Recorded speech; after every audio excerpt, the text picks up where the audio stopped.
Morning students, આપણો વિષય વાણિજ્ય વ્યવસ્થા અને સંચાલન, જેમાં આપણે ચેપ્ટર નંબર 4 વ્યવસ્થાતંત્ર, ઓર્ગેનાઇઝેશન અને પ્રબંધ.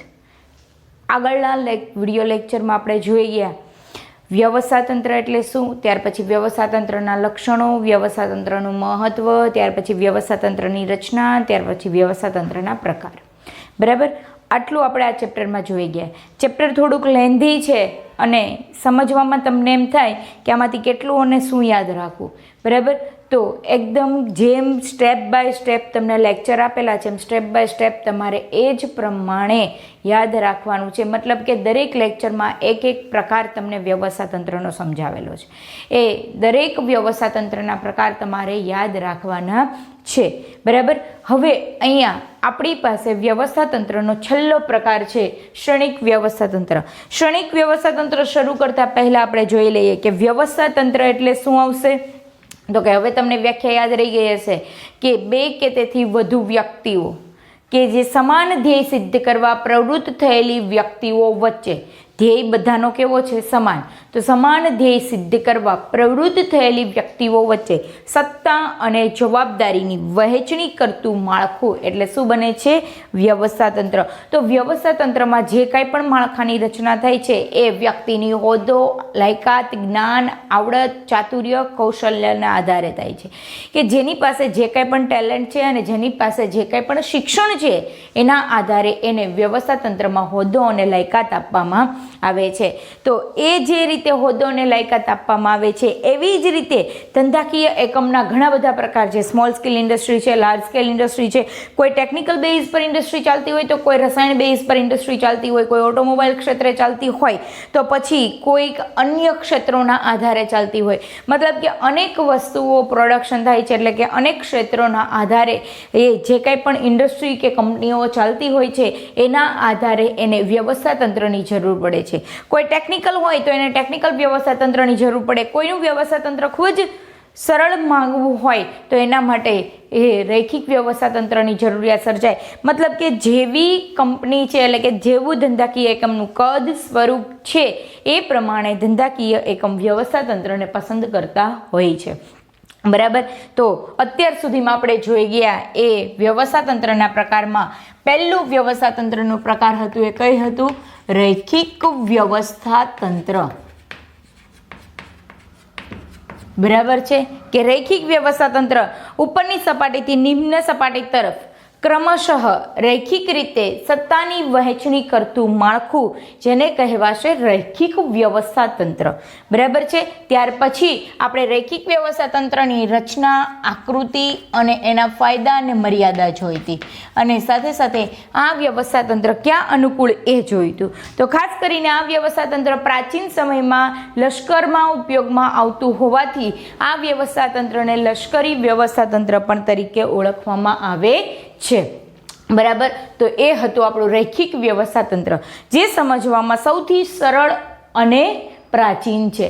બરાબર, હવે ત્યાર પછી આપણી પાસે બીજું વ્યવસ્થાતંત્રનો પ્રકાર છે જેને કહેવાય છે કાર્યાનુસાર વ્યવસ્થાતંત્ર.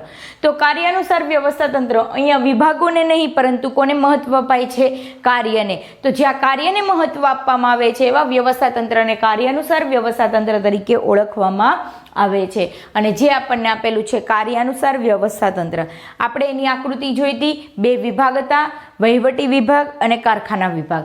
બંનેમાં 4 નિષ્ણાંતો હતા. શિસ્ત, જૂથ, જે રીતે સમારકામ, નિયંત્રણ, જેને જે રીતે રિક્વાયરમેન્ટ છે એ પ્રમાણે આપણે ત્યાં નિષ્ણાંતો જોયા. એના આધારે કાર્યાનુસાર વ્યવસ્થાતંત્રની આકૃતિની રચના થઈ કે જેમાં જે તે વિભાગના નિષ્ણાંતો હોય છે એ સ્વતંત્ર નથી પરંતુ સ્વતંત્ર સંકળાયેલા છે. તો એ હતું આપણું કાર્યાનુસાર વ્યવસ્થાતંત્ર. મતલબ કે વ્યવસ્થાતંત્રના 2 પ્રકાર. ત્યાર પછી વ્યવસ્થાતંત્રનો ત્રીજો પ્રકાર હતો વૈદિક વ્યવસ્થાતંત્ર. વૈદિક વ્યવસ્થાતંત્ર કાર્ય અને માનવના કારણે જે આંતરિક માળખું રચાય છે તે માળખું એટલે વૈદિક વ્યવસ્થાતંત્ર. વૈદિક વ્યવસ્થાતંત્ર છે એ આ વ્યવસ્થાતંત્રમાં જે કોઈ પણ કર્મચારી કામ કરે છે તે કાર્યના કારણે આંતરિક સંબંધથી બંધાય છે. તે પહેલેથી જ કોઈ સંબંધ અથવા તો માનવ સંબંધથી બંધાતા નથી, પરંતુ એ કાર્યના સંબંધથી બંધાય છે, જે તે કાર્યકારણનો સંબંધ હોઈ શકે છે અહીંયા. બરાબર છે. ત્યાર પછી આપણને ચોથું આપેલું હતું અવૈધિક વ્યવસ્થા તંત્ર. તો આપણે અવૈધિક વ્યવસ્થા તંત્ર કોને કહીશું? તો કે જ્યારે કાર્ય અને વ્યક્તિ પોતાના કાર્યના આધારે આંતરિક સંબંધનું માળખું રચે છે, એમાં જ્યારે માનવ સંબંધથી સામૂહિક પરિણામ માટે થઈ અને માનવ સંબંધથી જે માળખું રચાય છે તે છે અવૈધિક વ્યવસ્થા તંત્ર. અવૈધિક વ્યવસ્થા તંત્રમાં આપણે એ પણ જોયું હતું કે પોતપોતાના માનવીના જે કાંઈ પણ સ્વભાવ છે એના આધારે એને જે કાંઈ પણ પોતાના સંબંધો બંધાય છે એના આધારે એ ધંધાકીય એકમમાં કામ કરતા હોય છે, જેમાં વિશ્વસનીયતા વધારે જોવા મળે છે. તો અવૈધિક વ્યવસ્થા તંત્રમાં આપણે એ પણ જોયું હતું કે અવૈધિક વ્યવસ્થા તંત્ર એ વૈધિક વ્યવસ્થા તંત્રનું પૂરક છે. અવૈધિક વ્યવસ્થા તંત્ર વૈધિક વ્યવસ્થા તંત્રનો પડછાયો છે. આવું પણ આપણે જોઈ ગયા. તો આ બંને એમાંના વિધાન હતા જે મેં તમને ડિટેલમાં સમજાવેલા છે આગળના લેક્ચરમાં. બરાબર છે. ત્યાર પછી હવે આપણને આપેલું છે શ્રેણિક વ્યવસ્થા તંત્ર. તો મેટ્રિક ઓર્ગેનાઇઝેશન, શ્રેણિક વ્યવસ્થા તંત્ર. તો શ્રેણિક વ્યવસ્થા તંત્ર બધા જ જુદું પડે છે. તો શ્રેણિક વ્યવસ્થા તંત્ર આપણને શું કહે છે? તો કે કાર્યાનુસાર વ્યવસ્થા તંત્ર અને રૈખિક વ્યવસ્થા તંત્ર બંનેની પાસે થોડાક મર્યાદા છે તો થોડાક ફાયદાઓ છે. તો જે એની પાસે ફાયદા અને મર્યાદા છે બંનેનો સમન્વય કરી અને જે નવું વ્યવસ્થા તંત્ર વિકાસ પામ્યું તે વ્યવસ્થા તંત્ર છે શ્રેણિક વ્યવસ્થા તંત્ર, મેટ્રિક ઓર્ગેનાઇઝેશન. બરાબર.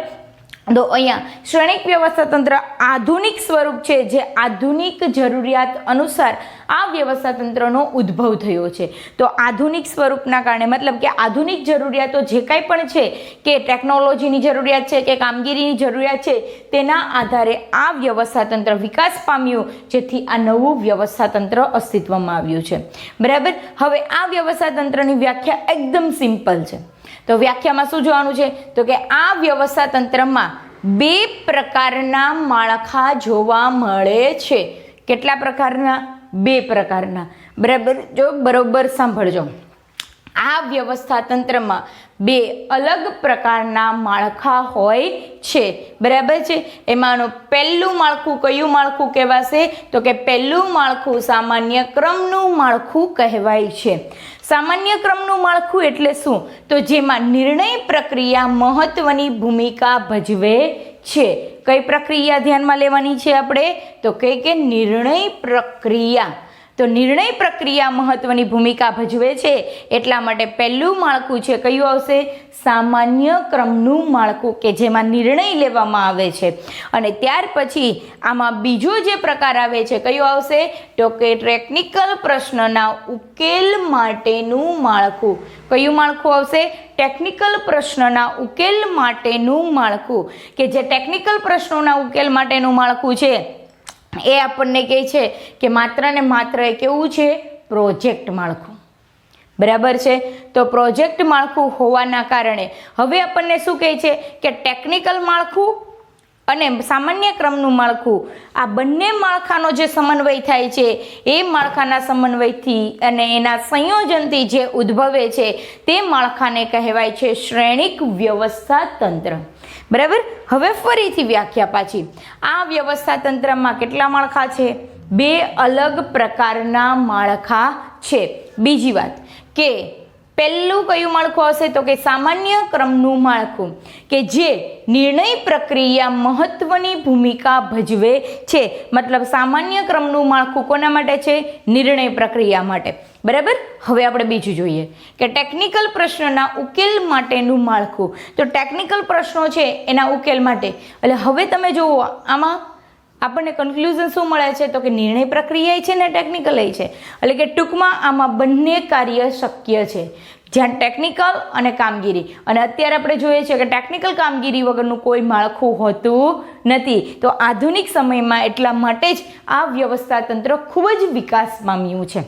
તો અહીંયા આપણને કીધેલું છે કે ટેકનિકલ પ્રશ્નના ઉકેલ માટેનું માળખું. બરાબર. જેને આપણે પ્રોજેક્ટ માળખું કહીએ છીએ. અને આ બંને માળખાના સંયોજનથી ઉદ્ભવતા માળખાને શ્રેણિક વ્યવસ્થા તંત્ર કહે છે. બરાબર છે. તો મારા ખ્યાલ પ્રમાણે વ્યાખ્યા ખૂબ સારી રીતે સમજાઈ ગઈ હશે. તેમ છતાં હજુ એકવાર હું બોલી દઉં છું કે આ વ્યવસ્થામાં 2 પ્રકારના અલગ માળખા હોય છે. પહેલું માળખું સામાન્ય ક્રમનું માળખું, જે સામાન્ય ક્રમના માળખામાં ખાસ કરીને નિર્ણય પ્રક્રિયાનો સમાવેશ થાય છે. અને બીજું માળખું ટેકનિકલ પ્રશ્નના ઉકેલ માટેનું માળખું કે જેમાં પ્રોજેક્ટ માળખાનો સમાવેશ કરવામાં આવે છે. અને આ બંનેના સંયોજનથી ઉદ્ભવતા માળખાને શું કહેવાશે? તો કે ઉદ્ભવતા માળખાને શ્રેણિક વ્યવસ્થા તંત્ર કહેવામાં આવે છે. બરાબર. તો અહીંયા સુધી આપણે જોયું એ આપણને આપેલી છે શ્રેણિક વ્યવસ્થા તંત્રની વ્યાખ્યા. બરાબર. હવે આપણે આગળ થોડાક વધીએ કે શ્રેણિક વ્યવસ્થા તંત્ર છે એ નિષ્ણાંતો દ્વારા અસ્તિત્વમાં આવે છે. અને નિષ્ણાંતો જે પોતાની પાસે ટેકનિકલ જ્ઞાન છે તે ટેકનિકલ જ્ઞાનનો વિશિષ્ટીકરણ કરી અને વિશિષ્ટ લાભ આપી અને શ્રેણિક વ્યવસ્થા તંત્રમાં ધંધાકીય એકમને ખૂબ જ મહત્વનો ફાળો આપે છે. બરાબર. તો નિષ્ણાંતો પાસે જે કંઈ પણ ટેકનિકલ જ્ઞાન છે એનો વિશિષ્ટ લાભ છે એ શ્રેણિક વ્યવસ્થા તંત્રના આધારે ધંધાકીય એકમને મળે છે. અને હવે સૌથી મહત્વની બાબત તે કે આ વ્યવસ્થા તંત્રમાં એક કરતાં વધુ હુકમો અપાતા હોવાથી તેને બહુવિધ હુકમો આપતું માળખું પણ કહેવામાં આવે છે. મતલબ બહુવિધ હુકમ વ્યવસ્થા તંત્ર તરીકે પણ ઓળખવામાં આવે છે.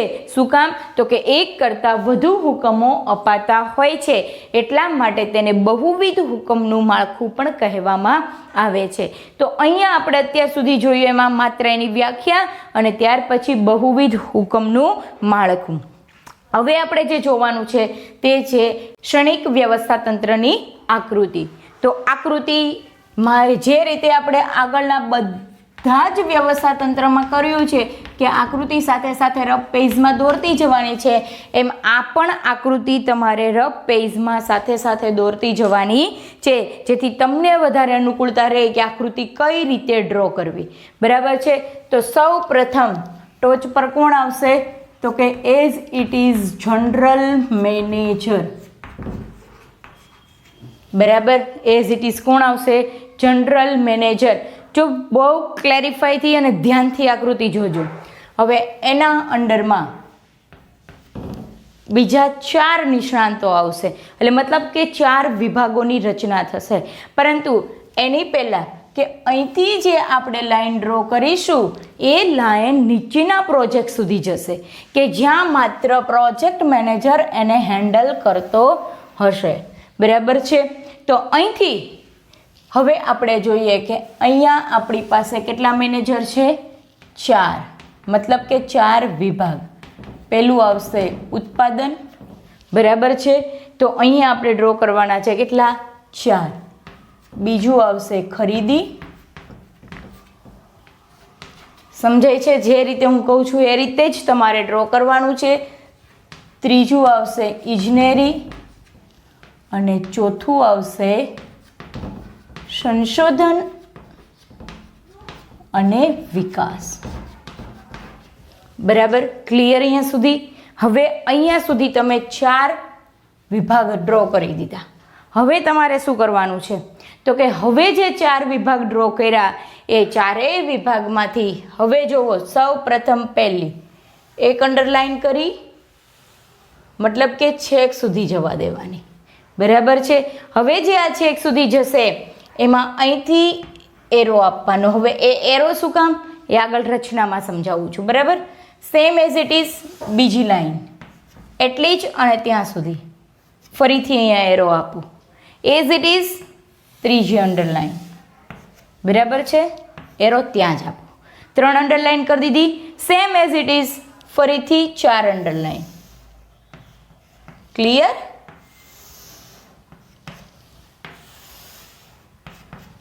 ઓકે. આ 4 અંડરલાઈન. ક્લીન? રેડી? બરાબર છે. હવે અહીંયા સૌ પ્રથમ પહેલાં અહીંયા આવશે પ્રોજેક્ટ નંબર 1. બરાબર છે.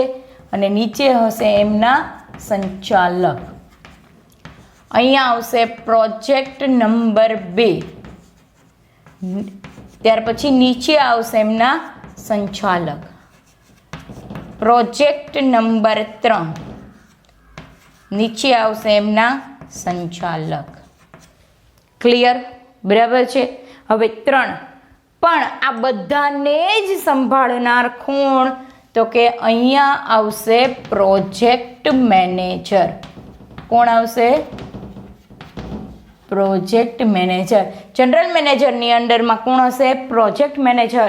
અને પ્રોજેક્ટ મેનેજર શું કરશે? તો કે 4 વિભાગ અલગ અલગ પાડી દેશે. અને જે 4 વિભાગ અલગ અલગ પાડે છે કયા છે? ઉત્પાદન, ખરીદી, ઇજનેરી, સંશોધન અને વિકાસ. બરાબર છે.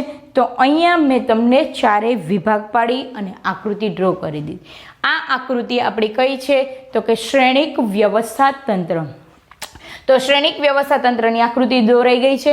બરાબર છે. તો શ્રેણિક વ્યવસ્થા તંત્રની આકૃતિ જોતા જોતા આપણે સાથે સાથે એમની રચના પણ લઈ લેશું. તો રચના જેવી રીતે ચાલશે એવી જ રીતે આકૃતિ પણ તમને સમજાતી જશે. તો રચનામાં આપણને સૌપ્રથમ પહેલું કીધેલું છે કે કાર્યાનુસાર વિભાગીકરણ અને પ્રોજેક્ટ વિભાગીકરણ બંનેનો સમન્વય થાય છે. તો જુઓ, કાર્યાનુસારમાં આપણે જોઈએ કે જે પ્રકારે કાર્ય છે તે જ અનુસાર વિભાગીકરણ પડી ગયું છે. ઉત્પાદનનું કાર્ય હોય, ખરીદીનું કાર્ય હોય, ઇજનેરીનું કાર્ય હોય, સંશોધન અને વિકાસનું કાર્ય હોય, જે રીતે કાર્ય છે તે પ્રમાણે વિભાગ અલગ અલગ પડી ગયા છે. હવે જેટલા વિભાગો પાડેલા છે એ દરેક વિભાગ માટે પ્રોજેક્ટ વિભાગીકરણનો સમન્વય કરવામાં આવે છે. તો અહીંયા પ્રોજેક્ટ વિભાગ એ જ પ્રમાણે છે. જુઓ, અહીંયા પણ પ્રોજેક્ટ વિભાગ, અહીંયા પણ પ્રોજેક્ટ વિભાગ, અહીંયા પણ પ્રોજેક્ટ એઝ ઇટ ઇઝ. અહીંયા આપણે સેકન્ડ પ્રોજેક્ટમાં જોઈએ, થર્ડ પ્રોજેક્ટમાં જોઈએ.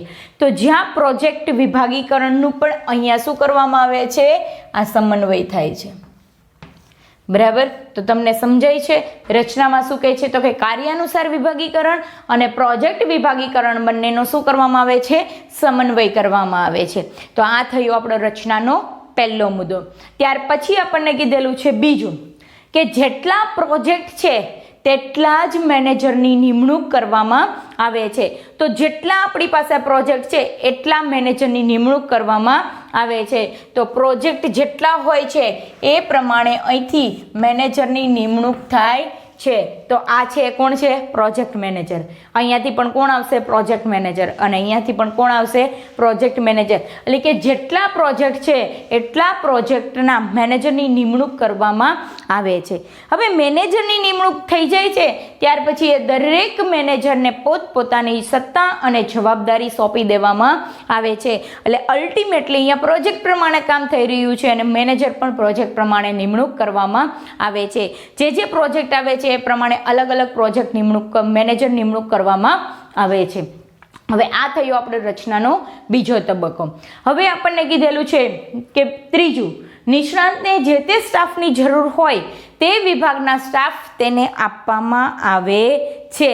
મતલબ કે હવે જો ઉત્પાદન વિભાગના જે કાંઈ પણ સ્ટાફ છે, મતલબ કે જે કાંઈ પણ કર્મચારી છે એ કર્મચારી જો પ્રોજેક્ટ નંબર 2માં ખરીદી વિભાગમાં જરૂર હોય, ક્યાં કહું છું?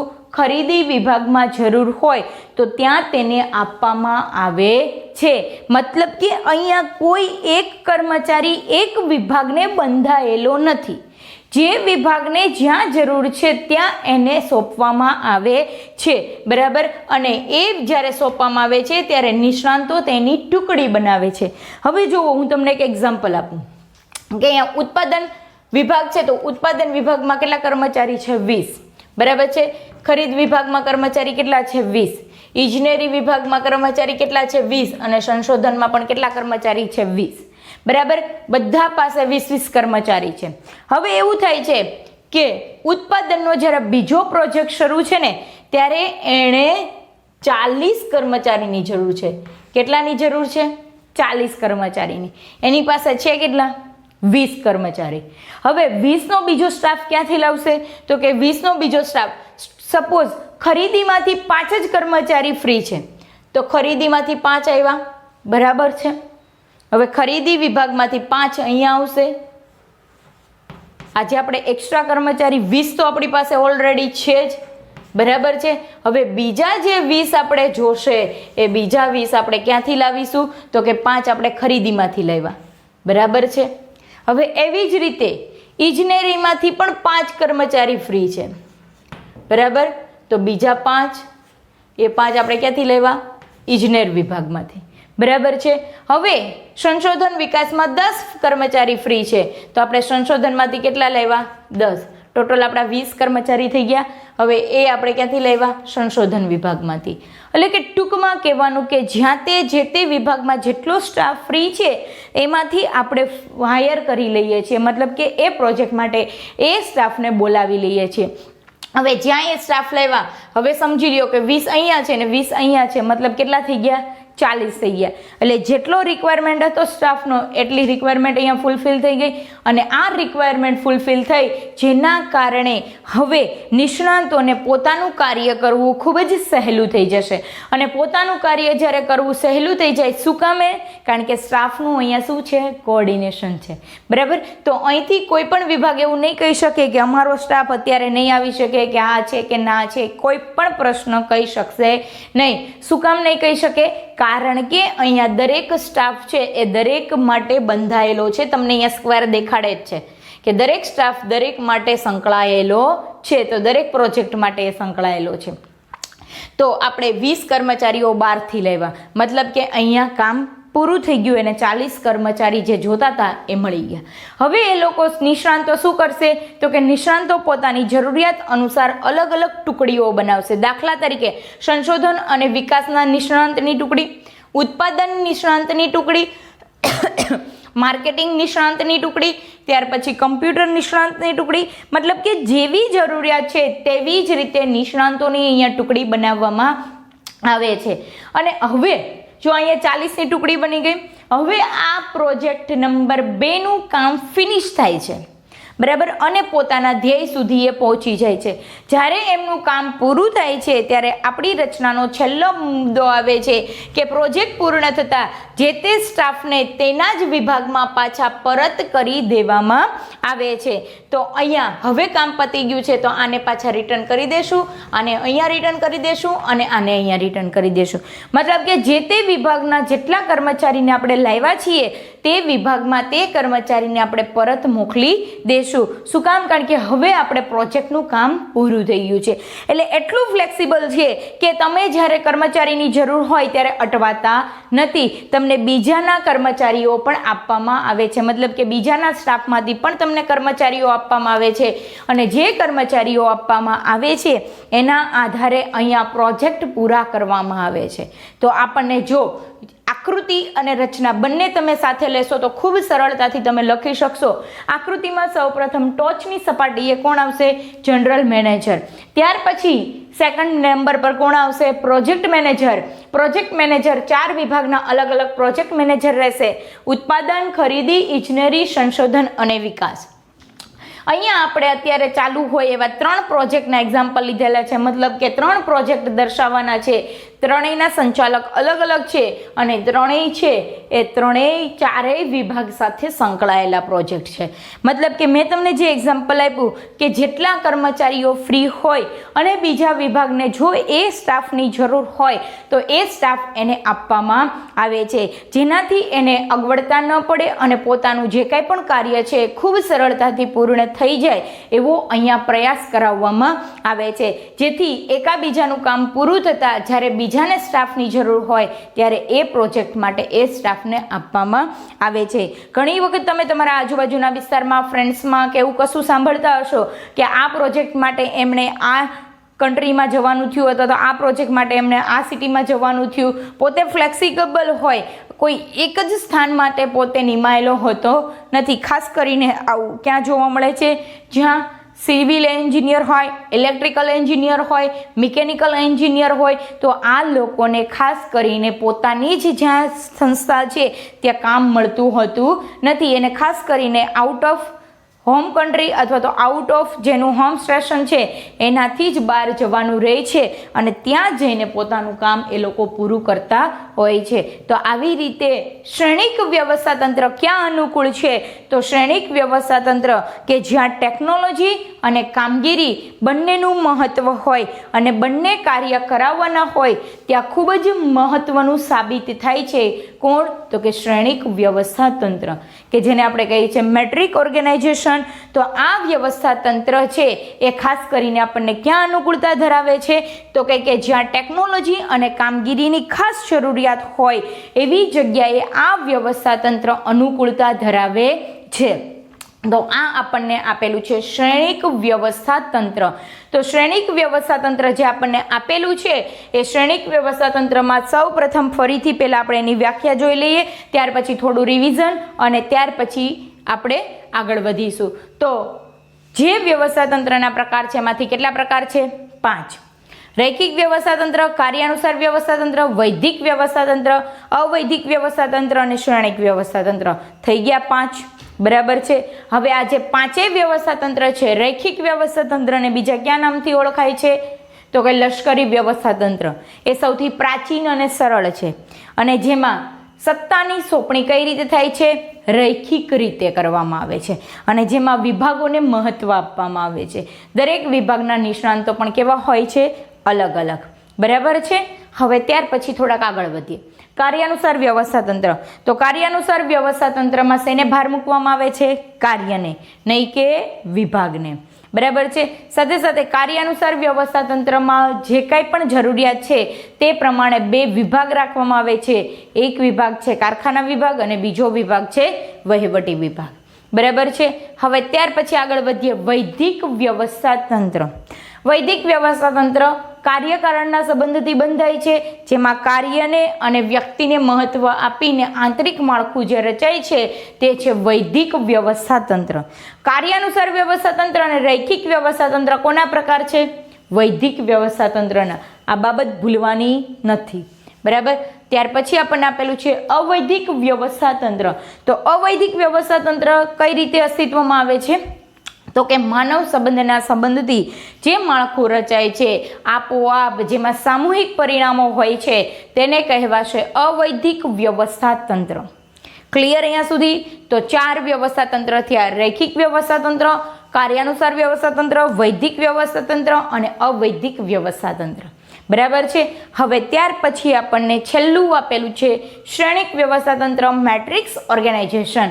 શ્રેણિક વ્યવસ્થા તંત્ર કહે છે કે રૈખિક વ્યવસ્થા તંત્ર અને કાર્યાનુસાર વ્યવસ્થા તંત્ર જેના ફાયદા અને મર્યાદાઓ રહેલી છે. જે ફાયદા અને મર્યાદાઓ રહેલી છે એ બંનેનો સમન્વય કરી અને જે નવું વ્યવસ્થા તંત્ર વિકાસ પામ્યું છે તે છે શ્રેણિક વ્યવસ્થા તંત્ર. શું કામ નવું વ્યવસ્થા તંત્ર વિકાસ પામ્યું? કારણ કે આધુનિક સ્વરૂપમાં એની જરૂરિયાત ઉદ્ભવી. બરાબર છે. તો હવે એ આધુનિક સ્વરૂપનું વ્યવસ્થા તંત્ર તરીકે પણ ઓળખવામાં આવે છે. હવે વ્યાખ્યા એની શું આવશે?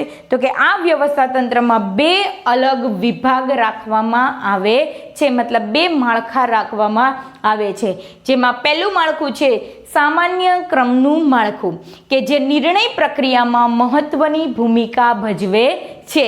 અને ત્યાર પછી બીજું આપણને કીધેલું છે ટેકનિકલ પ્રશ્નના ઉકેલ માટેનું માળખું, કે જેને પ્રોજેક્ટ માળખા તરીકે પણ ઓળખવામાં આવે છે. અને આ બંને માળખાના સંયોજનથી ઉદ્ભવતા માળખાને શું કહેવામાં આવે છે? શ્રેણિક વ્યવસ્થા તંત્ર તરીકે ઓળખવામાં આવે છે. બરાબર છે. ત્યાર પછી આપણને કીધેલું છે કે અહીંયા ખાસ કરીને નિષ્ણાંતો દ્વારા ટીમ બનાવવામાં આવે છે અને જેના ટેકનિકલ જ્ઞાનનો ઉપયોગ કરી અને આપણે વિશિષ્ટ લાભ લઈ શકીએ છીએ. અહીંયા એક કરતાં અનેક વિભાગોને સંભાળવા હોવાથી, મતલબ કે આ પ્રોજેક્ટમાં ખરીદી, ઇજનેરના કર્મચારી અને સંશોધન અને વિકાસના કર્મચારી પણ આવે છે, જેથી એણે બહુવિધ હુકમોનું પાલન કરવાનું છે. એટલે કે એક કરતાં વધુ હુકમોનું પાલન કરવાનું હોવાથી તેને બહુવિધ હુકમોનું પાલન કરતું માળખું પણ કહેવામાં આવે છે. બરાબર. કોને? તો કે શ્રેણિક વ્યવસ્થા તંત્રને. અને ત્યાર પછી આપણને શ્રેણિક વ્યવસ્થા તંત્રની આકૃતિ આપેલી છે કે જેમાં 4 વિભાગ છે: ઉત્પાદન, ખરીદી, ઇજનેર, સંશોધન અને વિકાસ. આ 4 વિભાગ અલગ અલગ રીતે આપણને દર્શાવેલા છે. 4માં અહીંયા મેન કોણ રહેશે? પ્રોજેક્ટ મેનેજર અને પ્રોજેક્ટ નંબર 1, 2 and 3. બરાબર છે. ત્યાર પછી અહીંયા આપણને આપેલી છે એમની રચના. તો દરેક વિભાગના અલગ અલગ નિષ્ણાંતોની નિમણૂક કરવામાં આવે છે.